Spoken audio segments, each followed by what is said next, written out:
Namaskar.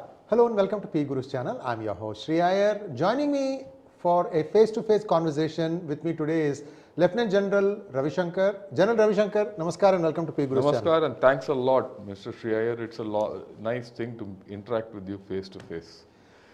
We have talked with General Ravi Shankar on various topics, and I thought, why not pick something that perhaps we have not covered before, but it's equally important, his interaction with some very leading personalities. And today we're going to talk about two very important people. But before we jump into that, may I request all of you to please like this video, and if you have not subscribed to our channel or 𝗤𝙗𝙀, this is going to be also airing on 𝗤𝙗𝙀. I request you to subscribe to both channels. We both serve different things, and General Ravi Shankar's is very focused and very up to date on a lot of things that you don't want to miss. So General Ravi Shankar, two people that you've worked with that really impressed you, I think. I would like you to start describing this, and I might give in a story here or there, but the floor is yours, sir. Well, thank you. What you said, and to all the viewers, the two people who I served with and who actually very impressed me and left an impression on me and on India are Dr APJ Abdul Kalam, our previous president, and Mr. Manohar Parrikar, our former Raksha Mantri. Now, I had a lot of interaction with Dr. Abdul Kalam in my formative years.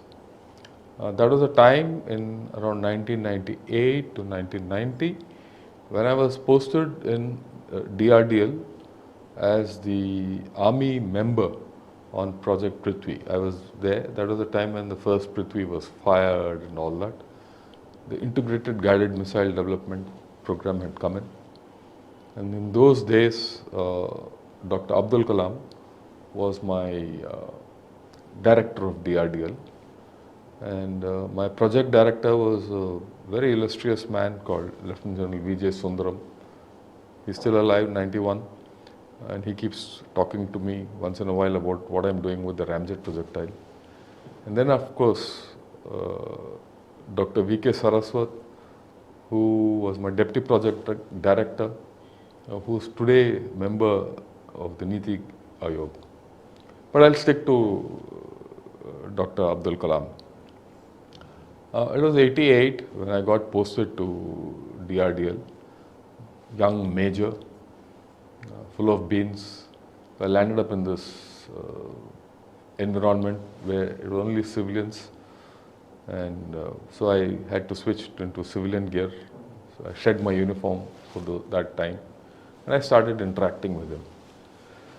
And I still remember the first time he called me over to his office for a formal interview. And we had a chat. He said, "What do you do?" and all that. So I explained to him that I'm an artillery officer, an XYZ, and what my interests were and what my expertise was, and that I had been an instructor by then in School of Artillery and all that. So at the end he said, "Look, I never thought you would know so much about what we are doing here." I said, "Look, that's my bread and butter. Okay, we've been here," and by then I had already had about 12-13 years service. He says, "I think we're in for a good time." But what had happened was that by the time I joined DRDL, the first Prithvi missile had been fired, the first ever in the country. The next missile which was to be fired was the Agni 1. So the whole DRDL was focused on Agni. Now you have to also understand, Agni is nothing but was nothing but a Prithvi mounted on a SLV-3, right? And half of it, the operational part of it was all Prithvi. So he said, "Look, I'm going to put you on Agni, because that way you'll learn and also contribute, because eventually Agni has to see the light of the day, and you get to know many things." So he made me in charge and coordinating the complete Agni program at that time, where I was coordinating for about 36 odd institutions, industry. There were no startups those days, academia and small industry and everything for various things, because what we were trying was something top of the shelf. And I learnt a lot, and I was put on in the Agni directorate. Mr. R.N. Agarwal was the project director. They didn't have space for me because there was no concept of a coordinator, because they themselves were not clear whether they'll launch or not. So they fitted an office next to his and said, you sit here and coordinate the launch and activities. This was about 3 to 4 months before the actual launch. So almost every second day, third day, Dr. Abdul Kalam used to come and sit across the table.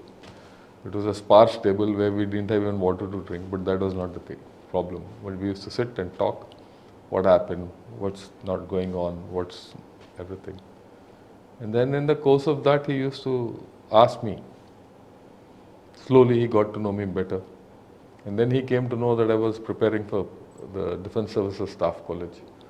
Then he was so inquisitive, he said, what do you do in the Defence Services Staff College entrance exam? I told him we had to appear for 6 papers, right? And that's quite a bit. And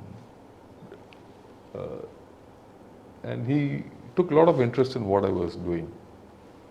And then of course we went through the Agni 1 launch, successful. And then I continued back in Prithvi, and I was in charge of the Prithvi operations. So I spent about 3 months in Shar, Sree. Now it's called 𝗤𝙗𝙁 𝗖𝙩𝙨 Space Launch Center. So I spent those days, organizing everything to do with the Prithvi launch. And he used to come regularly to see what's the progress happening on the whole story, and had a lot of interaction with him. It was one of a period where I learned a lot, because till then I was just an army officer focused on professional growth within the army. This exposure of almost 2 years with DRDL, with luminaries like Dr. Abdul Kalam and General Vijay Sundaram and Dr. V.K. Saraswat just opened my eyes. In fact, Dr. Shivtanu Pillai also used to be there those days, who later established BrahMos for us. So it just opened my eyes and fast forwarded my thinking. Right. Having said that, what are the best thing I remember about Abdul Kalam? I thought he was an outstanding leader, more than anyone else. And when you are serving with him, he was just a director. I used to take orders from him and whatever, and interact and all that, and that was the end of the story. But his true worth I realized later on. Much later, once Dr. Shivtanu Pillai and I were having a discussion somewhere, and the topic veered to Dr. Abdul Kalam. And Dr. Shivtanu Pillai was close to Dr. Abdul Kalam. And I said, look, what is special about Abdul Kalam? He said, look, Dr. Abdul Kalam, he was not the best in everything, but he knew almost everything about most of the things to do with the thing. And he had the capability of getting the best to do their best. And that struck a chord, but it remained so. When, it remained at the back of my mind. Much later, I remembered, certain things fell in place. And that takes me back to 1982, World Cup, Belgium. Belgium in the World Cup, made it to the semi-finals. This is soccer. Soccer, I'm talking about World Cup soccer. For the first time in 82 or 83, I don't remember. They made it for the first time, they made it to the semi-finals of the World Cup. They lost in the semi-finals. But I think finally they bred Brazil also in that World Cup. And their success was attributed to their captain, Jan Keulemans. If you go to Belgium, you'll find Jan Keulemans' photos and his statues all around. That's what I've been told. I've not been to Belgium to see his, or see his statues. So what's special about Jan Keulemans? Jan Keulemans was an 80% footballer. So you'll say, what is 80% footballer? He was an 80% striker, 80% defender, 80% midfielder, and 80% he would be a winger. That means any positions he was 80% of that. He could play in any position. And that made him a 100% footballer actually. That was the leadership which took the Belgium team to the semi-finals.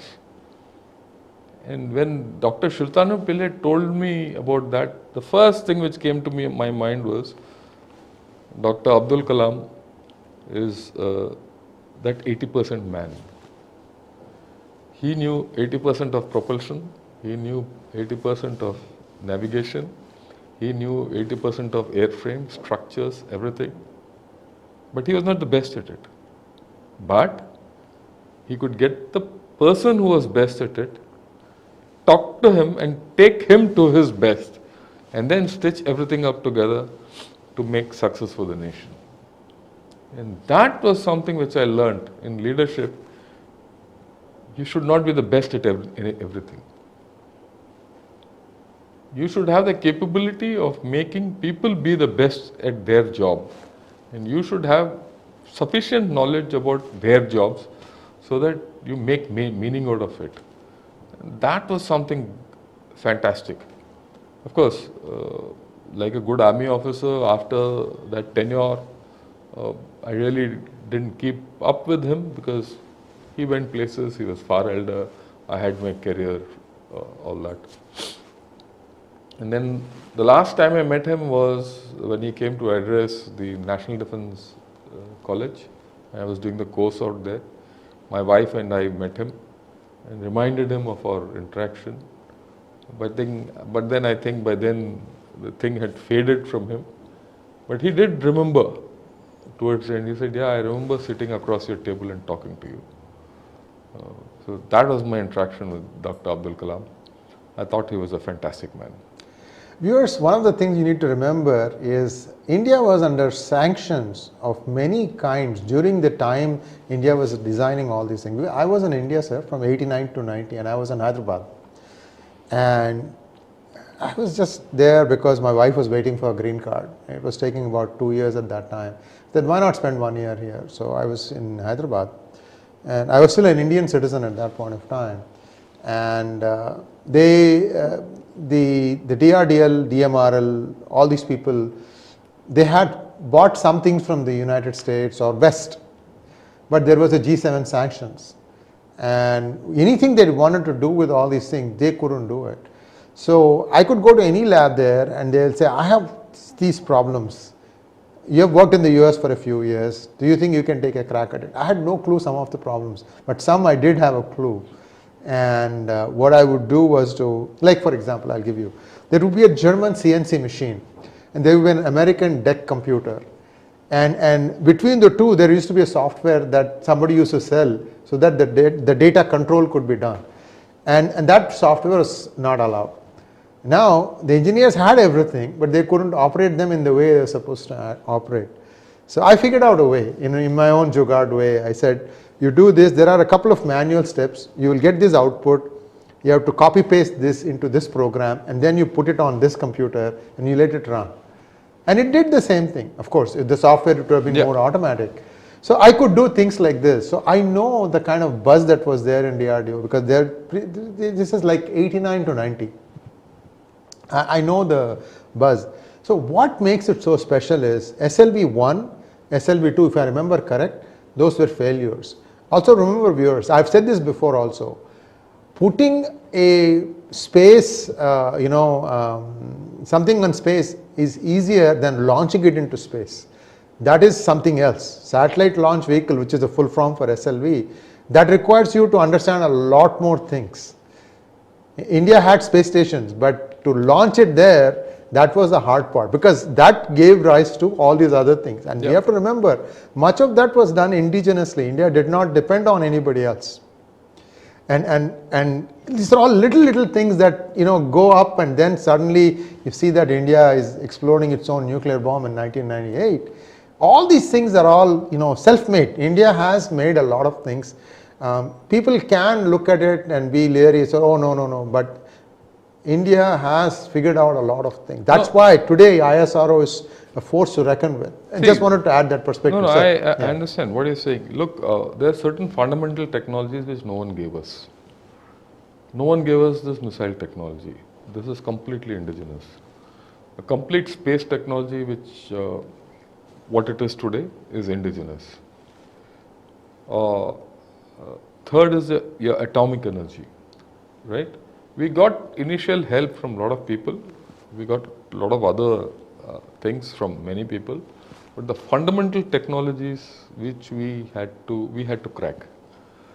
Now, it's my belief that if you have these three technologies, which is homegrown, then you are strategically independent to a large extent. And if you see today, it is around these three technologies which are the foundation for our further growth. And that's happening, right? And people say we are not Atmanirbhar in defense and all that. Yeah, to a large extent we are not. But again, what's happened in the past, say 5 to 10 years, maybe 15 years, you see we are independent, or rather full technology we have for shipbuilding. Today we have complete technology for artillery. Then air defense. These three we are through. And so actually in terms of technology, we have a lot. Signals, telecommunication, we've got tremendous technology. And I thought Mr. Manohar Parrikar did a lot in this field. Though he was the defense minister for a short time, just 5 years. In my opinion, he was the best defense minister I've known. So we have kind of smoothly segued into our second person that we are going to talk about, Mr. Manohar Parrikar. We have had conversations offline about what the things that you've gotten accomplished with him. Some things probably can be shared on air. Yeah, why not? So I'll yield the floor to you, sir. You've had the honor of working with him, and many things that you've shared with me. I mean, I'll leave it to you, whichever ones you would like to share with our viewers. But viewers, please do watch it till the end. It's a lot of good stuff coming your way. Over to you, sir. Yeah. Mr. Manohar Parrikar was Chief Minister of Goa when I first met him. I was the GOC of MGNG area in Bombay. And MGNG is Maharashtra, Gujarat and Goa. Goa was one of the states which was in my jurisdiction. So I went to meet and call on him. And we just had a cup of tea, and that was the time when I was to conduct the Durand Cup in Goa. He helped me, and that was the end of the story. This was in 2014, early 2014. Just after that, the elections took place. Mr. Narendra Modi came to power, the BJP government came to power, and soon I heard that Mr. Manohar Parrikar was to become the defense minister. And he did become, I think somewhere around October, November, if I remember Right. He did become. And I became the DG Artillery in October 2014, and I moved to Delhi. He also moved to Delhi. So this was just about a month after I took over my appointment. So one morning I get a call. Look, there's at 9 o'clock. At 10 o'clock, you have to give a presentation to the defense minister on complete artillery procurement. I said, what do I cover? He said, we don't know what you're going to cover. You cover what you want. The defense minister has asked for a presentation on artillery.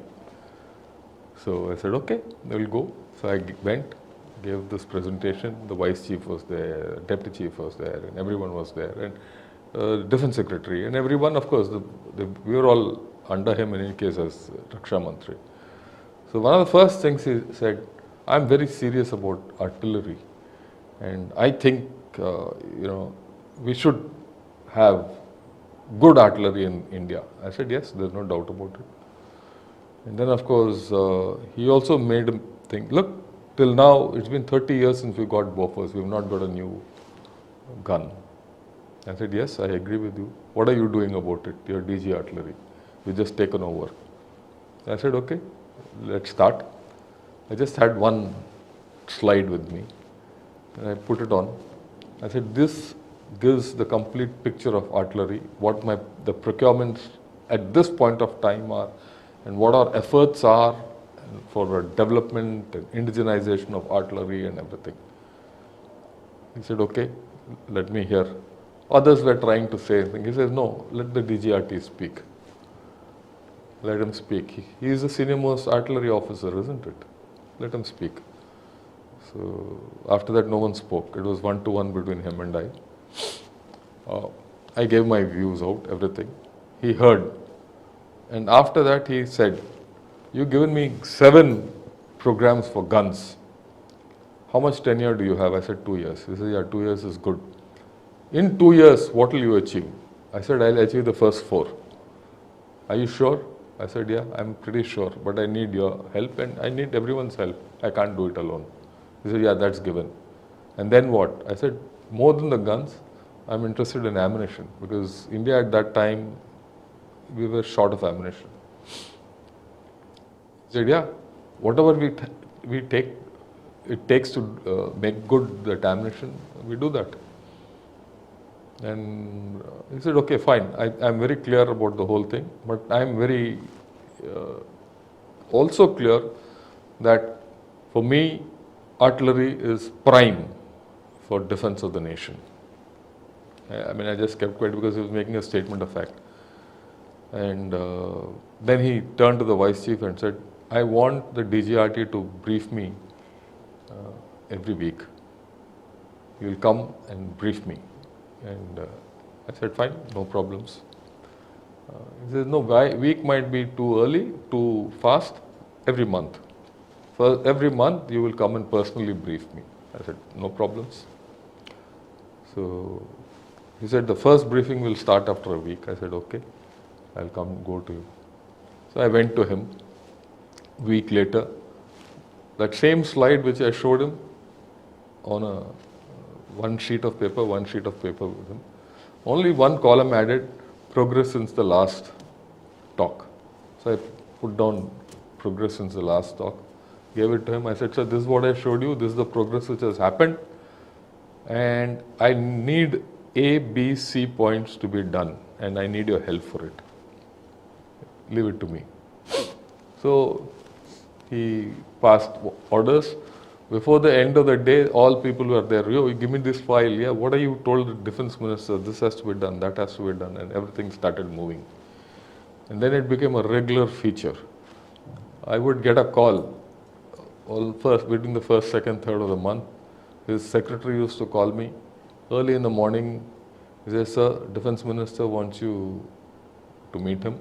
And I used to go and meet him invariably at about 8:30 in the morning. He would be in his office by then. And at that time in Sena Bhavan, not in Sena Bhavan, in South Block, the only people who were there at 8:30 in the morning was the defense minister, his office man who used to open the door and close the door, his secretary, and monkeys. And that's all, because that place was full of monkeys. And at times I used to shoo these monkeys away to get into his office. We used to go, sit down, same procedure, 2 sheets of paper, give him the first sheet with the update of what's happened. And I had the same sheet. We used to sit across the table, talk, and I used to tell him this done, this done, this done, and this done. And that's all. And he never used to even offer me a glass of water, never asked for it. Not even a cup of coffee. 2 years this went on. There was no social interaction, no nothing. It was completely professional, to the point. Whatever I wanted, by the end of the day, things moved. Right? There were times when he used to call me at odd times and say, Shankar, what's happening here? Or what's happening there?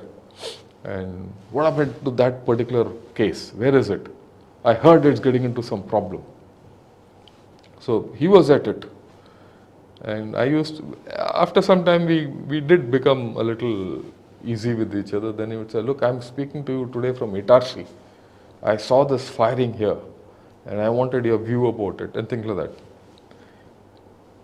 So this went on, and then the whole thing started. It just took off. Everyone in the ministry also knew that here is a person who's going to deliver things. They were seeing things happening on ground, and everything was moving. And the last time I met Mr. Manohar Parrikar was on the day I retired. That was 31st October 2016. I went and met him and said, look, most probably I'll go to join IIT. He said, yeah, good, continue, I will keep in touch. Unfortunately, we couldn't keep in touch, and that was the end of the story. And later, of course, he fell ill, and he died a premature death. But what did we achieve at the end of 2 years? That when I retired after that, we were on the verge of all decks cleared for the M777 155mm ultralight howitzer deal with USA. Contrary to what many people think, that deal had a lot of technology transfer hidden in it. And that's paying good for us today. So that gun, the Cabinet Committee of Security approved that complete procurement 3 months or 4 months after I retired. But the whole thing was already with them with the CCS. Then the Vajra, K9 Vajra, L&T and Korean combination, right? That also got approved almost simultaneously. That went just about 2-3 months behind the M777. The M777 had a political hue because our relationship with USA was in the upswing. And that deal was very important because it set a lot of things in place for the Indo-US collaboration which you are seeing today. I used to deal with a lot of those people at that time. A lot of those guys today whose names are on paper, they were all younger guys. But they were there, right? And then, so the M777 got a bit of a lead on all this. It did a lot for all of us. It did a lot for the army and the artillery. And then, of course, the K9 Vajra, which just came a month later into the pipeline, and that got ordered. Okay. Then Dhanush. The first regiment of Dhanush was ordered at that time. That trials, everything, a lot of tribulations done and dusted. The fourth gun was a gun called Sharang. Now, Sharang was completely indigenous, which is a 155mm gun mounted on the chassis of a 130mm gun. That final trials also, one of the last things I told him, I said, sir, I've done the final trials. And you'll get one gun out of this. Don't hesitate, just go in for it without thinking. He said, why? I said, it's only 2 crores per gun, as against 20 crores for an ultralight howitzer. He says, that's the difference. I said, yeah, that's the difference. That is also, the good thing is all these 4 guns have entered service. What didn't happen for 30 years before 2016,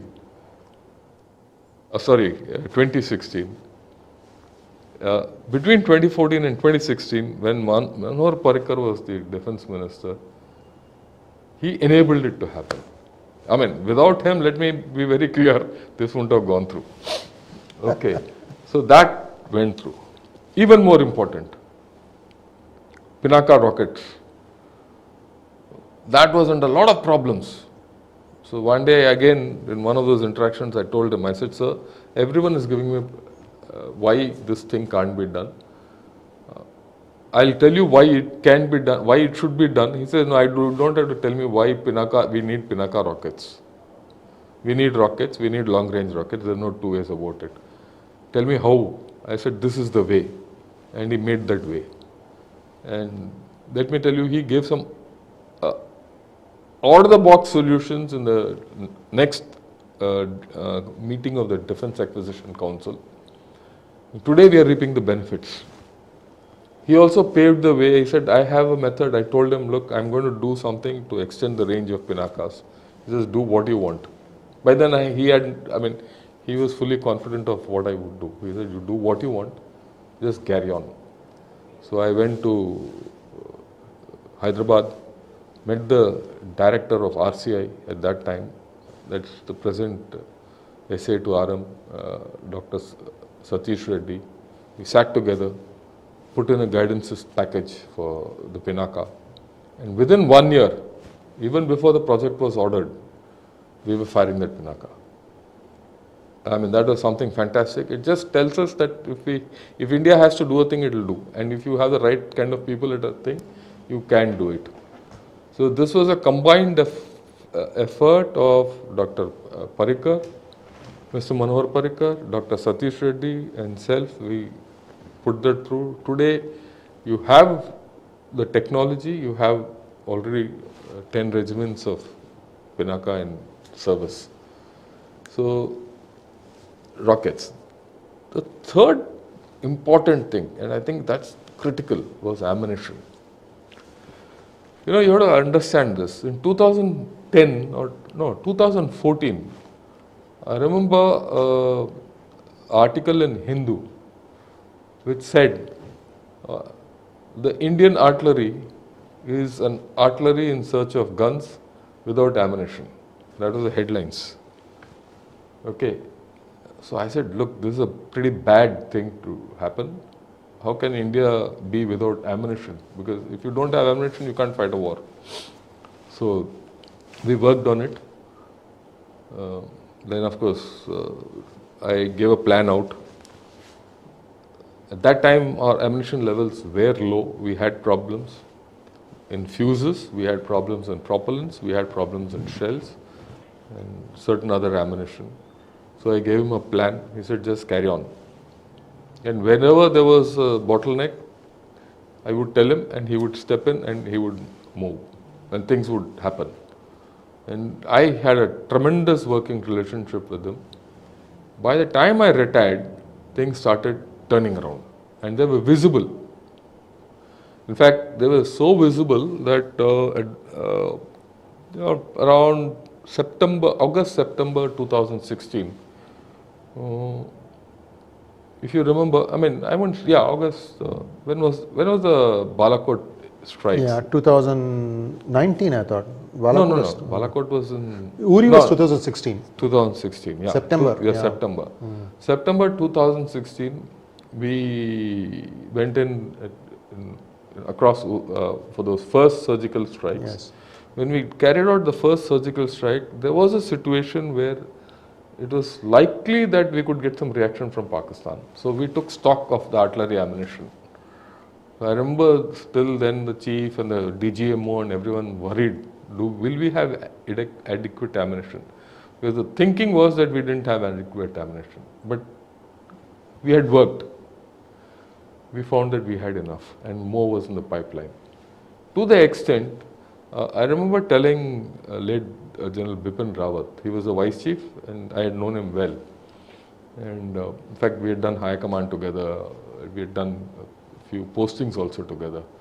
So one day I went and told him, I said, Bipin, look at this, you have adequate ammunition, don't worry. When that moment with Pakistan went through, and then I explained to him, I said, these are the things I put in place, you just push it through, things will be okay. After that, never spoke of it, nothing. But, important thing, it was 2017 when Dr Kalam happened, India could take the step the way it took in Sikkim Yes. and stop the Chinese soldiers from going ahead. That was a delicate time, I thought. And I thought to myself, why is India doing this? India is doing this, we have adequate ammunition to handle Chinese. By then our stocks had started coming to normal. And by the time 2020 Doklam took place, the way we reacted, the way everything, I knew I had, the fundamentals of ammunition planning was not in place on ground. And the full marks to Mr. Manohar Parrikar for his enablement of this. Of course, it was a combination. Some was imported because you couldn't wait, to make your own. We had to jumpstart something. So some he allowed import, some he pushed for indigenous procurement, some he pushed for indigenous design and development. And all this have come in place at this point of time. I thought, and plus, since I dealt with him and I was in that level, even the Rafale deal wouldn't have come but for him. We wouldn't have had the Rafales today if he was not around. Probably it would have just collapsed and we wouldn't have had them at all. Yeah, a lot of people say, why only 36? You should have had that 110 plus as per the original deal. I look at it this way. He was around, at least we got 36. He was taken off, after that we have not got any. You miss a man when you see that you don't have. We've had 2 defense ministers, 3 defense ministers after that. Very good defense ministers. But that man knew. He knew how to make things happen. Well, I'm not saying that these defense ministers were not good. Like Rajnath ji is very good. So was Mrs. Nirmala Sitharaman. But on a comparative scale, and late Mr. Arun Jaitley was also the defense minister for some time. You compare these people, he stood, head and tall, shoulders above, head and shoulders above the others. Because for the simple reason, he was, after all, an IIT graduate. Right. And he knew technology. So anyone from anyone in these places couldn't poodle fake with him. He would catch them. And one thing I've seen, if he came to know that a person was telling the truth and he was sincere about it, after that he would back him completely. And it's not as if I didn't have problems.